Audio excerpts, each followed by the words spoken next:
Para realizar el diagnóstico, su médico veterinario principalmente se va a enfocar en los signos clínicos, que son tos, fiebre y regurgitaciones.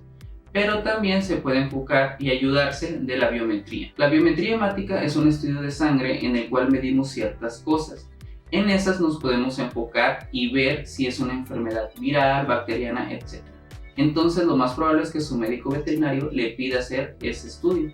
Y después de esto ya vamos a enfocarnos si ellos piensan, por ejemplo, que es bordetela y empezaríamos su tratamiento.